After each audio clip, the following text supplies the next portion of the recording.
All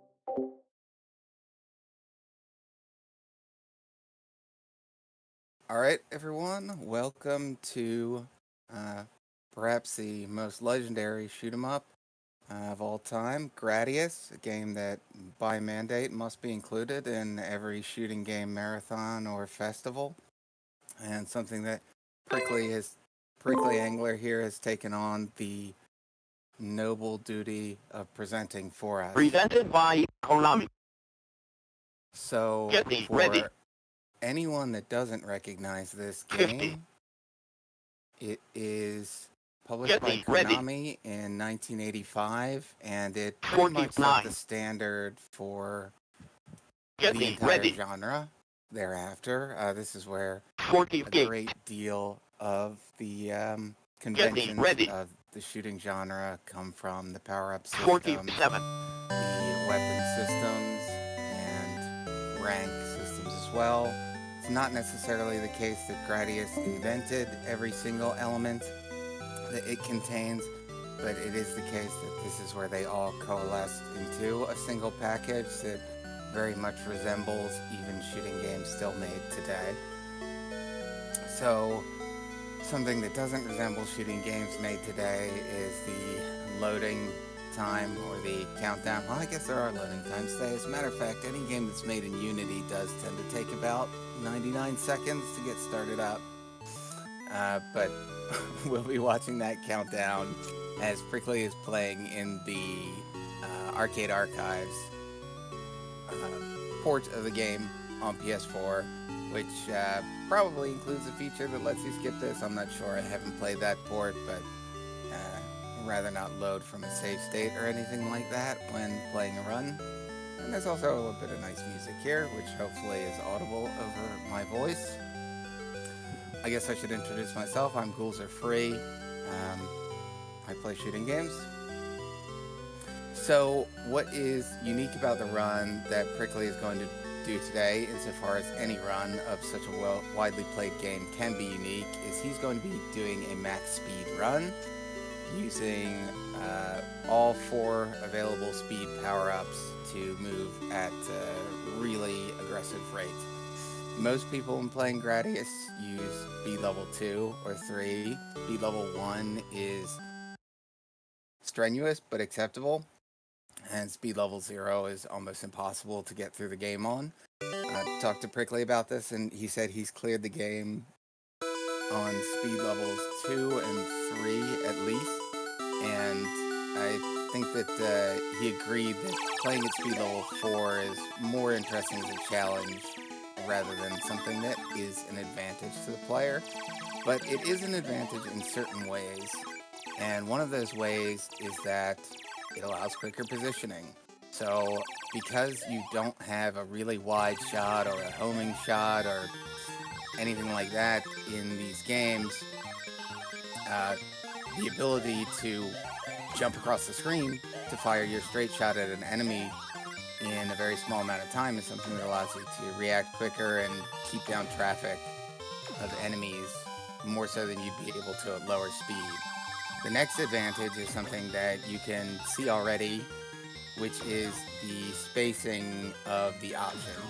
So at each speed level, the option has a fixed distance from the ship, and it gets larger the faster the ship is. So in the game's demo, you can see it used at, I think, speed level 0 or speed level 1, where they're in a really, really tight formation. And at speed level 4, if you get a full loadout of options, they're going to cover pretty much the entire screen. And that's something that is, again, very advantageous in terms of taking out enemies quickly in a way that you just can't if you're moving at a lower speed with the type of weapons that you get in this game. So here we have the first mid-boss or parade boss or whatever you want to call these, the volcanoes, and having speed level 4 is something that doesn't really substantially affect this section. The distribution of the options with the laser is really not going to make much difference here.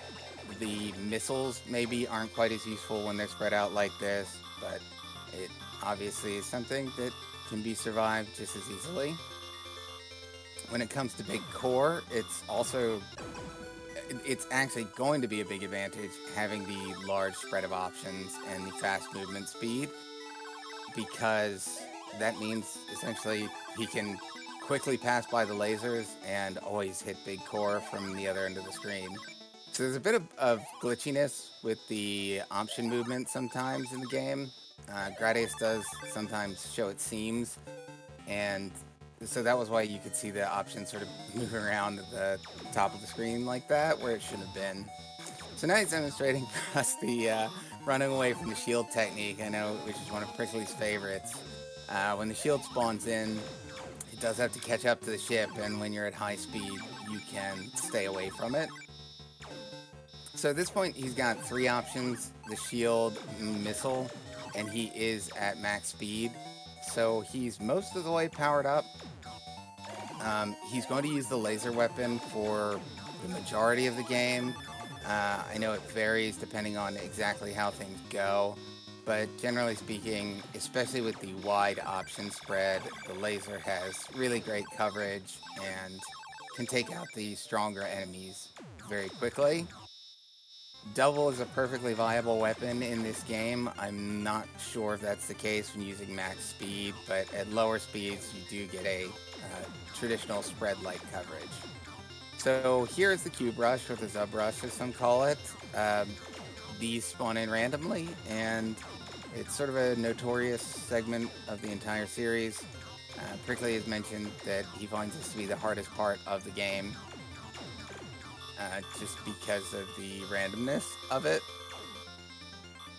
But all taken care of, no problem. He lost his shield, but that's really expected to happen. There's not much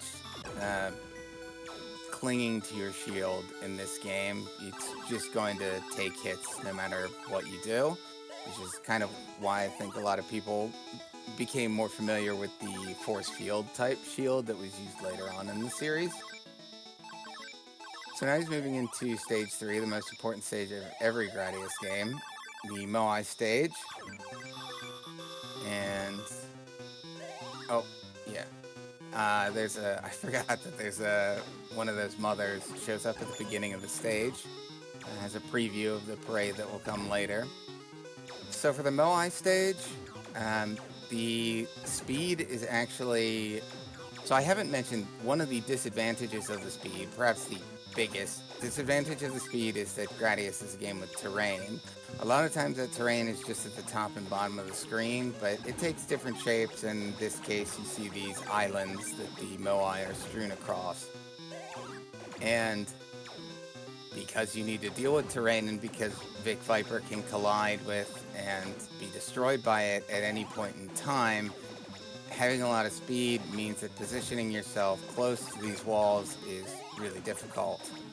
And it's not as bad here because he can use his lasers to sort of create walls to stop the Moai rings from coming towards him, and doesn't need to get right on top of them. But he moves through that with no problem. And now onto the Mother Parade, or the Mazer Parade, or Mazer or something. So these enemies are... Really, the threat level of this section is mostly determined by rank. If you're at low rank, there's barely any of these, and they almost do nothing. You can kind of push them to the right of the screen, and they won't even shoot by the time you kill them. He's at max rank here, so you see they're a bit more aggressive, but still the huge spread of lasers all the way across the screen allows him to keep up with the large enemies. Once again, big core, not a problem at all.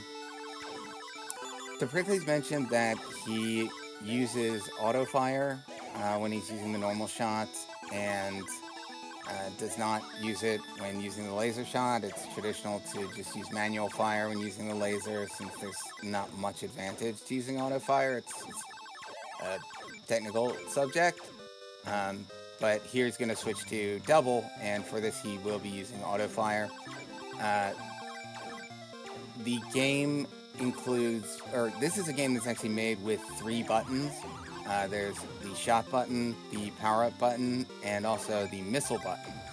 Most adaptations and ports of Gradius have combined the shot and missile button into one. So stage 4 is a place where a death is almost expected. That's not really something to panic about, it's something he should be able to recover from, because here's where the rank is maxed out and there are just a lot of enemies coming from all 4 directions, basically, and I think most people find this to be the hardest stage of the game. Even though it looks humble, it looks not too different from stage 1, it really is where you just have a ton of little things to keep up with, and your weapons are not going to completely cover it for you. This is somewhere where Gradius is really designed around the limitations of your ship, and you can't just, switch to homing and kill everything. So the volcano is a bit tough to get through when not powered up. A little bit more than that, so let's see what strategy he uses this time. This is what makes the recovery kind of a different challenge than what playing through the stage initially feels like. So another characteristic element of Gradius is these checkpoints he's taken to when he dies, and at each of these are set 3 screens back, basically, or every 3 screens, I'm sorry, is where a checkpoint occurs. It's something that's procedural that wasn't placed by the game designers. But what's unique about it is that it creates these distinct challenges each time you die that you need to kind of overcome to get back into the more smooth sailing mode of the game where you're playing at full power. It's not just a matter of continuing to play the game while also needing to fish for power-ups like you get in, say, a Raiden game. It's actually something that is totally distinct and that you can learn and experience separately from a no miss or no death clear of the game. So I think recoveries are one of the most fun part of the series, and certainly of this first game in the series. It varies from game to game, but in Gradius 1, they are really fun to pull off and satisfying if you can. So let's see if he can navigate this. That stage 4 mid-boss is really difficult to do if you haven't taken out at least one of those enemy spawners at the top of the screen. He's still got a couple lives, or a life left though, and all you need is one successful attempt, and then you're back into the powered up mode. So that's another aspect that makes the checkpoint system interesting for this game, is that you can't just power through with a bunch of lives. You can't treat lives as resources in the sense that they can take you through certain attacks. Instead, lives are resources in the sense that they give you multiple attempts to try different things or improve your execution of the specific checkpoint challenge. So he's on his last life here. Be praying.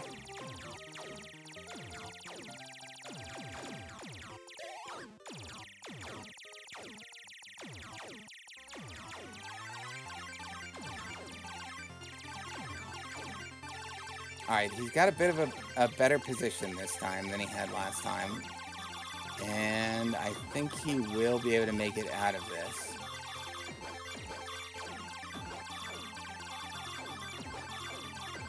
Auto fire definitely helping out here to keep the enemies off his tongue.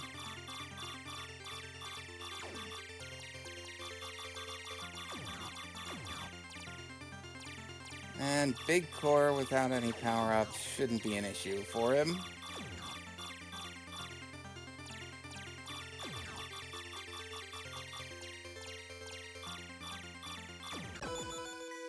Alright, there we go, Persley. He's got a life back. And he's made it through the stage. It's always easier to recover at the beginning space segments of the stages. That's essentially the way the game is designed, is that you kind of get a slight relief here to pick up some power-ups, or even if it's not a relief from the threat of enemies, is I was just scared about for a moment there, it is at least a chance to grab a lot of capsules. So he's gone for an option, a laser, and a missile so far for his power-ups, and I believe he's at speed level 2, although it's a little bit difficult to judge by eye. So with this loadout, he basically has the full capabilities of the ship, just in a limited capacity. So having one option is huge because it doubles your firepower and it adds a point of firepower outside of the ship. And having laser is also huge because, especially without many options, it increases the horizontal coverage of your shots and adds overlap so that you have essentially a full overlapping laser shot, as long as you have that one option. Something that is going to have essentially no gaps, although there always are some gaps that can sneak up on you. Alright, and it looks like he's made it through stage 5 fine. This is another stage that's heavily affected by the rank, so he faced it at, I think, a moderate rank there. It wasn't as hard as it could be, but was definitely not the easy iteration of it. Rank is affected by your survival time and your power-up level. And he's picking up a few extra points from these kills here.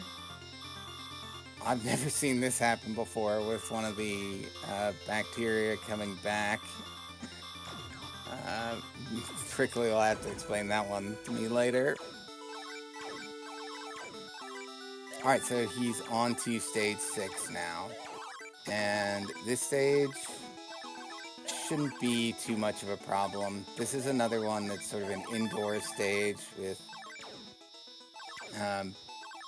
ceiling and floor enemies walk along or place along. This one has a bit more structure to it, I guess.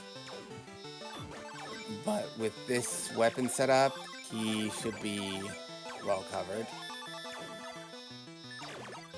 And he's decided to go for a shield a bit early here, which makes perfect sense because he doesn't totally need the full option coverage because there are going to be lots of portions of the screen that he really can't move into anyway because of these vines or mold or I don't know the lore and what exactly it is he's shooting through, but either way, it limits the movement, the vertical movement of the ship so that the spread of the options isn't going to be quite as effective. So having a shield covering from the front, again in one of these indoor stages where you're facing a lot of small enemies firing bullets, is really helpful. So this is a boss that does have a safe spot, and thankfully Prickly didn't do anything risky to try to get to it. I'm not sure actually even how viable it is with max speed. Again, not something that I've done myself. But he's now fully recovered. He's at max speed again. He's got all his options. He's got his laser. He's got his missiles. And he's coming into the final stage with at least one life to spare. He might pick up another extend as well before it's over. So the final stage, as is often the case, actually before I get into the final stage, something he did there was intentionally burn off his shield against the wall. And the purpose of doing that is so that he can get a new shield with full HP again. I think the shield has about 12 hit points, something like that. And there's no option to refill it or anything like that. And shields in these old games can tend to be kind of weird like that. Darius is another one where I've seen Prickly do some interesting strategies to intentionally lose his shield so that he can get it back at full HP again. But that's what he did there, and it's helped him out because the shield would have been gone by now. So he's trying his best at this point not to move. That was scary, but he got out of the way in time. And the reason is he just knows this stage well enough, and the weapons have good enough coverage that she's aware of what the safest locations to hang out are. And it doesn't mean that they're 100% safe, but you essentially might need to make one adjustment half the time or something like that. So now he's on to the cage mid-boss. He's got an extra life in stock, and he's on really, really good pace here.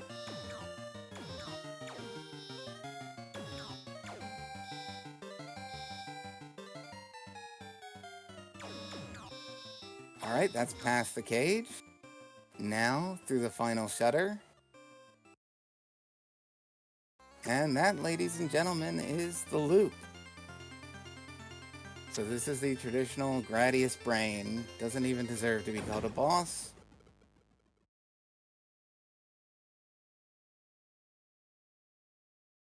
Congratulations to Prickly. That was a great run and a great recovery on stage 4. As I mentioned, the most exciting part of Gradius is always the recoveries, and it's not really a real clear run if you haven't pulled off at least one. So Prickly showed us exactly how hard that checkpoint was to recover, and then he showed us that he could do it as well. So now moving on to Loop 2, we have yet another one of those tropes that Gradius helped to solidify, which is second loops of games and second loops that include revenge bullets. So just about every enemy he kills here will fire back a bullet directly at him as soon as it dies. It's difficult to deal with. In this game in particular, being as it is an older game, the bullets aren't the most accurately aimed. The sort of field resolution is fairly low, and so there are only limited angles they can fire at, and this means that something like revenge bullets create a level of traffic that is extraordinarily difficult to navigate on the fly.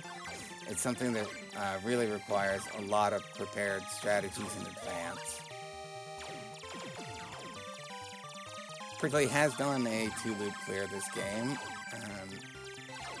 although he's also told me he doesn't particularly care for the second loop. But it's a classic. It's just part of the classic. I think a lot of us aren't the biggest fan of looping in games and like to take our end when the ending comes. But back in the day, this was actually a reward for players because it meant that you get to keep playing on that credit that you used to beat the game. Of course, eventually it would become a problem because it meant that players would be able to play the games endlessly if they got good enough at them. But at this point in time, it was sort of still a special treat.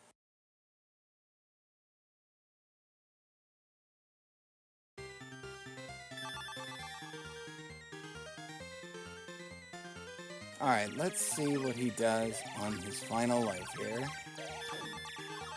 Unless he gets an extend, that is. If recoveries in Loop 1 are a unique and difficult challenge, recoveries in Loop 2 are extreme torment.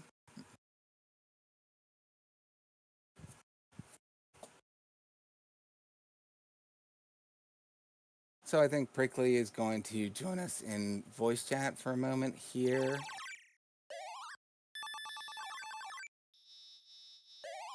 I'll just take the time to say thanks everyone for watching, for checking out the event.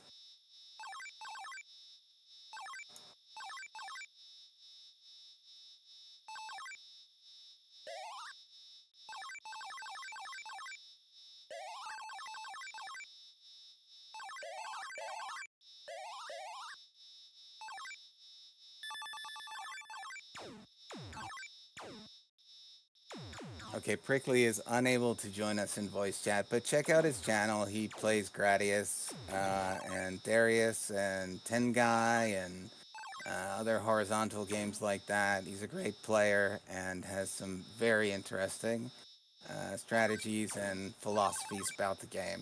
So make sure to check out Prickly.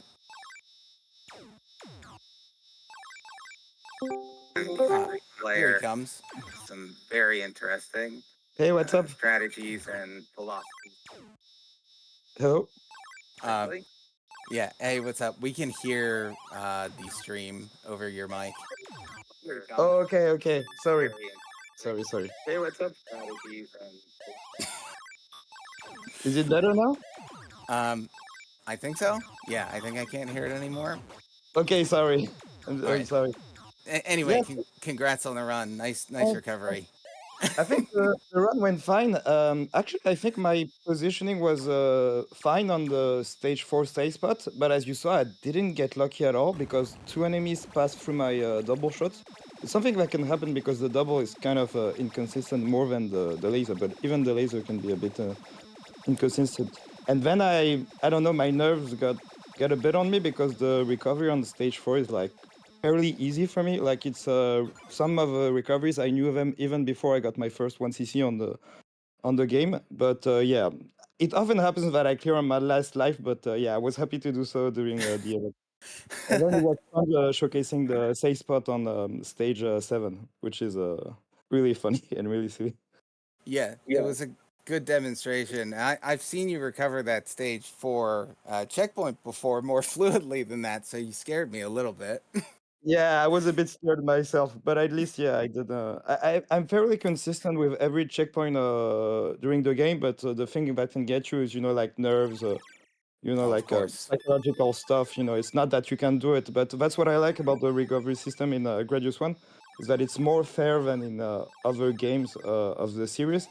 And as long as you have a life, you always have a chance to to make it through because every checkpoint is doable even without speed. It just takes a bit of routing and a bit of practice, and being able to recovery with efforts really changes your approach towards the game. And it's the player I have to thank, Mutmut, that taught me that, and that yeah, you always have a chance to recover and sort of change the way you see the game, in my opinion. Absolutely. Absolutely a key part of the game. Any thoughts about playing on Speed 4? Is that something people should go try? Yeah, maybe if they're used to, if in other games, for example, like people who play Miyamoto in racing games, I don't think they will have much of a problem because the speed is already, it's crazy fast for that character. I think it opens up to new strats, but it can also be a bit risky. And I wouldn't recommend it if you're not fairly consistent with some of the recoveries because it can make a lot of things easier. But if you mess up, because of a small mistake, well, that also can happen at lower speed. But with high speed, I think at Gradius One it's not too bad because you don't have a lot of like platform stages. But in Gradius Two and Gradius Three, it can be I think a bit more difficult to play with maximum speed. Yeah, I think sometimes at high speed, maybe you die at places where you aren't used to dying if you play at speed 2 or 3, and that might require a little bit more checkpoint knowledge. Yeah, exactly. And some ability to only do like small taps on the your controller, which is something like if you're used to like a cave game or something like that, you have a focus mode and be able to move slower as you want. Like yeah, it's going to take a little bit of practice because you're going to have just. But that's what I like about it. It's like the low effort strat. Like you just move a few, and then your entire formation changes, and it's pretty handy during the interstages. You have like less movements to do, and it's more like yeah, chill. And also can I think it exploits the many bugs of the game way better. Like the way that your option can get towards the other side of the screen. The infinite scrolling stuff. It's I think it's really silly. Right, right. And yeah, I have Uh, to thank the player Scout 700 for showcasing that technique. And for a while, I thought, yeah, like it's too risky for me. But one day I figured, like, yeah, why not try? And it was took a bit of time to adapt, but after a few days, I was able to be fairly confident with the speed. well, that's interesting, and it's a way for people to get a little more life out of a really old game, but a game that everyone should have played if they have even the slightest, if they take even the slightest enjoyment from the shoot 'em up genre. Yeah. I think it's an interesting game. Maybe not for everyone, but yeah, at least try it. Just to because it was really influential at the time and was a huge success in Japan. Not everywhere in the West. I think it was really popular in the UK, in Spain, and the United States. But for example, where I live in France, like it's not a game we got to see Nemesis, the international. We never got to see it on arcades. But yeah, I think it's a good series, and we're going to see it later tonight. I think the first one is really of the arcade games. It's really the most accessible because starting with two, it gets pretty hard. Then three is widely considered to be one of the hardest arcade shoot 'em ups. Four is also very hard, and five, even though it's a console game, it's still a treasure game, and it's a studio that's known for its difficulty. So very long game with lots of stuff to learn. So yeah, I think the first one is like the only one I would maybe consider it like like average arcade difficulty for a shoot 'em up. Like it's not too hard. It will require effort learning. Like the game is not free because you have no bombs. Like you cannot cheese the game out as much as with some other games, but it's not too difficult in my opinion. It's just that the pacing is more, it's faster than the other Gradius games. Like bullets come faster, and but it's actually much easier in my opinion than 2, 3, 4, or 5. And the length is a little bit shorter as well, especially when compared to the later games. Yeah, exactly. It's 15 minutes if you no miss. Maybe even less with like some optimization of slowdown, but yeah, it's not really a long game.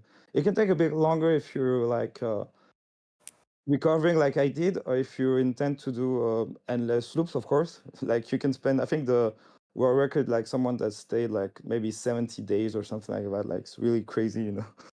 It's more of like an endurance game, like some of the old classic, arcade games, like like the one from the 70s and the earlier 80s. So if Right. you're looking for that challenge, I think Gradius may be interesting. But the thing is, the difficulty caps were relatively soon at like the third loop, I think.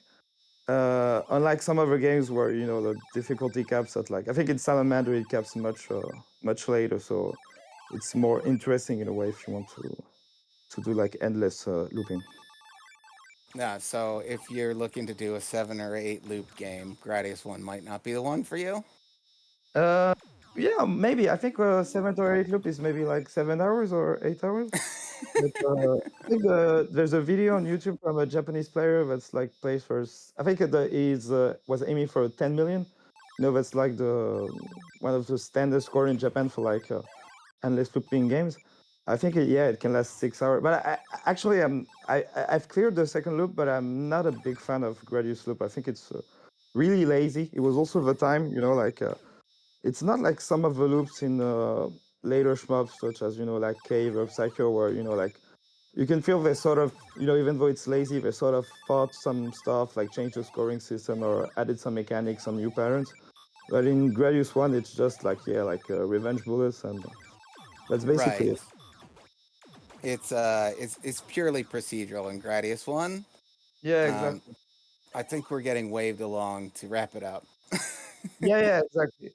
Yeah, maybe we should test Gradius 2, which is also a really cool Gradius game. But yeah, the thing I say is like I think even Gradius 2's loop or Salamander or Gradius 3 are more interesting. Like I've cleared the second loop, but it's so only because I was a bit tired of the first loop. Like I kind of saw everything I wanted to see about the game, but it's not something I would see myself doing anytime soon. Or like endless loop.